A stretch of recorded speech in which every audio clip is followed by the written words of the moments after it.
Leo Tolstoy எழுதிய how much land does a man need ஸ்டோரியோடைய ஈஸியான சம்மரியை இந்த வீடியோவில் நம்ம ஸ்டடி பண்ணிக்கலாம்.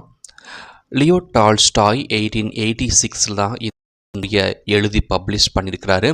இது ஒரு ரஷ்யா ஸ்டோரி. ஏன்னா லியோ டால்ஸ்டாய் ரஷ்யன் ரைட்டருங்கிறதுனால ரஷ்ய மக்களுக்கு இருக்கக்கூடிய பிரச்சனைகளை, ரஷ்ய கல்ச்சரை பேஸ் பண்ணி தான் இந்த ஸ்டோரி எழுதியிருப்பார். How much land as a man NEET, ஒரு மனிதனுக்கு எவ்வளவு நிலம் தான் தேவைப்படும் அப்படிங்கிறது தான். ஒரு மனிதன் இறக்கும்போது அப்படி தான், பிறக்கும்போது இறக்கும் போதும் உண்மையிலேயே அவனுக்கு எவ்வளவு நிலம் தான் கண்டிப்பாக தேவைப்படும் அப்படிங்கிறத ஒரு நீதி கதை மாதிரி தான் இந்த ஸ்டோரியை எழுதியிருக்கிறாரு. இந்த ஸ்டோரியெல்லாம் படித்து முடித்ததுக்கப்புறம் தான் நமக்கு ஆன்சர் வரும். அதாவது how much land do we need, நம்ம எவ்வளவு நமக்கு நிலம் தேவைப்படும் ஒரு மனிதனுக்கு. ஏன்னா நிறைய பேர் ஏக்கர் கணக்கில் நிலம் வச்சுருப்பாங்க. பங்களா ஃபுல்லாக பங்களா மாதிரி பெரிய பெரிய வீடுகளாக இருக்கும். ஒரு மனிதனுக்காக அவ்வளோ பெரிய வீடாக இருக்கும். ஆனால் உண்மையிலேயே லியோ டால்ஸ்டாய் எவ்வளவு நிலம் தான் நமக்கு தேவைப்படுங்கன்னு இந்த ஸ்டோரி மூலமாக நமக்கு சொல்கிறார். இந்த ஸ்டோரியில் உள்ள கேரக்டர்ஸ் பக்குவம் தான் மெயின் கேரக்டர், பக்குவமோட ஒய்ஃபு, அப்புறம் ஒய்ஃபோட sister. Then small character will இல்லைனா சேட்டன் சொல்லலாம். Bashkirs, 1000 rubles and 6 feet land to bury. இதுதான் பேசும் பொருளாக இந்த ஸ்டோரியில் இருக்குது. இந்த ஸ்டோரியோடைய ஆரம்பத்தில் both sisters sitting over cup of tea. They are discussing over city life and village life. City life is so luxurious but village life is not. இரண்டு பேரும், அதாவது பக்குவமோட ஒய்ஃபோட சிஸ்டர் ரெண்டு பேருமே டீ குடிச்சிக்கிட்டு கதை பேசிகிட்டே இருக்காங்க வீட்டில். என்ன கதை பேசுகிறாங்க அப்படின்னா, ஏன்னா பக்குவமுடைய ஒய்ஃப் வில்லேஜில் வசிக்கிறாங்க. ஆனால் அவங்களோட சிஸ்டர், அதாவது பக்குவம் ஒய்ஃபோட சிஸ்டர் சிட்டியில் வசிச்சுட்ருக்காங்க. சிட்டியிலேருந்து வில்லேஜுக்கு தன்னோட அக்காவை பார்க்க வந்திருக்கிறாங்க. ஸோ அப்படி ஒரு சிட்டி லைஃப்பில் இருக்கிறவங்களும் வில்லேஜ் லைஃப்பில் இருக்கிறவங்களும் சந்திச்சுக்கிறாங்க. அவங்க என்ன பேசுகிறாங்கன்னா, எந்த லைஃப் நல்லாயிருக்கும், சிட்டியில் வாழக்கூடிய வாழ்க்கையா இல்லை கிராமத்தில் வாழக்கூடிய வாழ்க்கையை நல்லா இருக்குமான்னு அப்படியே பேசிக்கிட்டு இருக்காங்க. சிட்டி லைஃப் ரொம்ப லக்ஸுரியஸாக இருக்கும். ஏன்னா சிட்டியில் நிறைய பெரிய பெரிய பில்டிங் இருக்கும், மால் இருக்கும், தியேட்ரு இருக்கும், மார்க்கெட்லாம் இருக்கும், எல்லா வசதியும் இருக்கும். பஸ்ஸு, காரு, ட்ரெயின், ஃப்ளைட்டு எல்லாமே இருக்கும். நல்லா வசதியாக வாழலாம், ரொம்ப சொகுசாக நம்ம வாழ்க்கை இருக்கும். ஆனால் வில்லேஜ் அப்படி கிடையாது. எந்த வசதியுமே இருக்காது, உழைத்து கொண்டே இருக்கணும். அங்கே பில்டிங் கிடையாது, ரோடு கிடையாது, காரு, பங்களா எதுவுமே கிடையாது, உழைத்து கொண்டே இருக்கணும். ஸோ இப்படி கம்பேரிசன் பண்ணிகிட்டே இருக்கிறாங்க. Loss or gain or brothers like. அப்புறம் என்ன சொல்கிறாங்கன்னா, இல்லை ரெண்டு லைஃப்புமே நல்லா தான் இருக்குது. இங்கே நம்ம சம்பாதிக்கிறோம், அங்கே நீங்கள் அதிகமாக சம்பாதிக்கிறீங்க, செலவாயிரும். ஆனால் இங்கே சம்பாதிச்சிட்டே இருப்போம், பட் செலவாகாது, எல்லாமே ஒன்று தானே அப்படின்னு பேசிக்கிட்டு இருக்காங்க. பக்குவம் ஓவர்ஹஸ் த டாக். பக்குவம் இங்கே ரெண்டு பேர் பேசுகிறது எல்லாமே ஒட்டு கேட்டுகிட்டே இருக்கிறான். He grows with greed of earning more land. இப்படியான்னு சொல்லிட்டு சிட்டி லைஃப் மாதிரி நம்ம லைஃப்பில் ரிச்சாக வாழணுமேன்னு சொல்லிட்டு அவனுக்கு ரொம்ப லேண்டு நிறைய வாங்கணும் ஆசை வந்துடுச்சு. நிறைய லேண்டு வாங்கினா நிறைய பணக்காரங்கள் ஆயிடுவான். ஏன்னா வில்லேஜில் அந்த அளவுக்கு நமக்கு வசதி இல்லை. ஆனால் லேண்டு கிடச்ச நிறைய விவசாயம் பண்ணி நிறைய சம்பாதிக்கலாம் அப்படின்னு அவனுக்கு ஒரு ஆசை வந்துடுச்சு. Satan listens behind, challenges him by giving him land and take back at last. சேட்டன் ஒரு கேரக்டர். அதாவது இப்போ சேட்டன் ஹியூமன் ஃபார்ம் கிடையாது, அது ஒரு காடோட எனிமி. கிறிஸ்டியானிட்டியில் பார்த்தீங்கன்னா காடோட எனிமி தான் சேட்டன். இந்த சேட்டனுங்கிற கேரக்டர் எல்லாருக்குமே இருக்கும். எல்லாருடைய மனசுலேயும் அந்த ஒரு கெட்ட குணமும் இருக்கும். பேராசைப்படுறது, பொறாமப்படுறது, பழி வாங்குறதுலாம். ஸோ இதெல்லாம் சேட்டன் பண்ணுறதான்.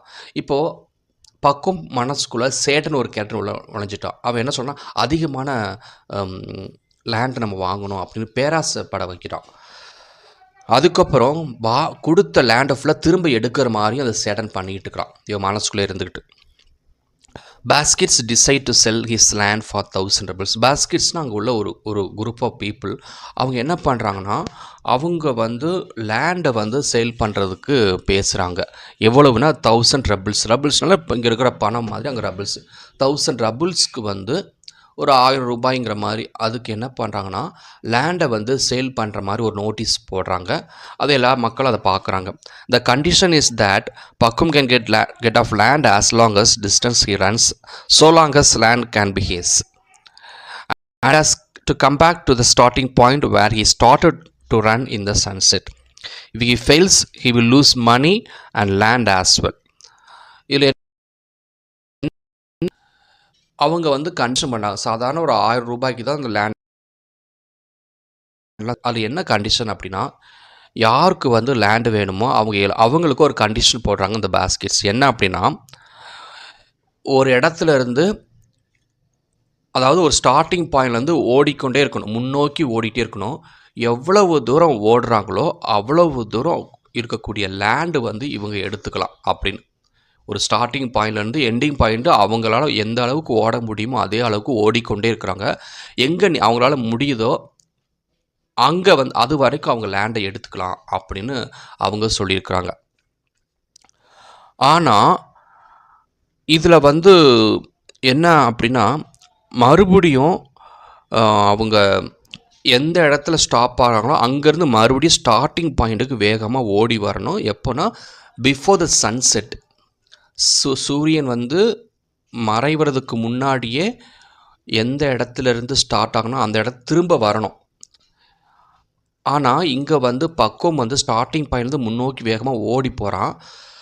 அது பல கிலோமீட்டர் தூரம் அவன் ஓடிட்டான். ஏன்னா அந்த லேண்டோட பேராசினால் வேகமாக ஓடுறான்.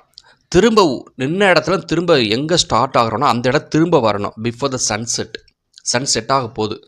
ஆனால் அப்படி அவன் திரும்ப அந்த ஸ்டார்டிங் பாயிண்ட்டுக்கு வரலன்னா அவனுக்கு லேண்ட் எதுவுமே கிடையாதுன்னு ஒரு கண்டிஷன்.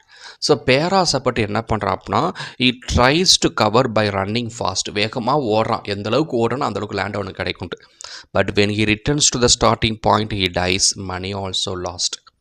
ஆனால் திரும்ப ஓடி திரும்ப அந்த இடத்துக்கு வரும்போது அவனை மூச்சு விட முடியாமல் அந்த ஓட்டம் இதில் என்ன ஆகிட்டான்னா அவன் மூச்சு விட முடியாமல் இறந்து போயிட்டான். அவன் கொடுத்த பணமும் போயிடுச்சு, லேண்டு எல்லாம் போயிடுச்சு, உயிரும் போயிடுச்சு. He is buried in a 6 feet of land. This is the land needed for us. கடைசியில் அவனை புதைக்கும் போது 6 அடி நிலம் மட்டும்தான் தேவைப்பட்டுச்சு. அவன் வாங்கக்கூடிய அவ்வளோ பெரிய லேண்டு, அவன் எவ்வளோ தூரம் ஓடணுமோ அந்தளவுக்கு லேண்டு அவனுக்கு தேவை கிடையாது. அவனுக்கு 6 அடி நிலம் மட்டும் போதும் அப்படின்னு இந்த ஸ்டோரி மூலமாக லியோ டால்ஸ்டாய் நமக்கு சொல்லியிருக்கார். அதனால் பக்குவமுடைய அவன் இறந்ததுக்கப்புறம் அவன் உடம்பை புதைக்கும் போது தேவைப்பட்ட லேண்டு வந்து 6 ஃபீட்டு தான். அது அவனுக்கு மட்டும் கிடையாது, நம்ம எல்லோருக்குமே 6 அடி நிலம் மட்டும் போதும். ஆனால் அது தெரியாமல் எத்தனையோ பேர் ஏக்கர் கணக்கு நிலம் வாங்கிட்டே இருக்கிறாங்க. ஆனால் அவங்க இறக்கும்போது அவங்கள புதைக்கிறதுக்கு 6 அடி மட்டும் போதுங்கிறத மட்டும் நம்ம தெரிஞ்சுக்கிட்டோம் அப்படின்னா பேராசை நமக்கு வராது அப்படிங்கிறது ஸ்டோரி மூலமாக சொல்லியிருக்கிறாரு.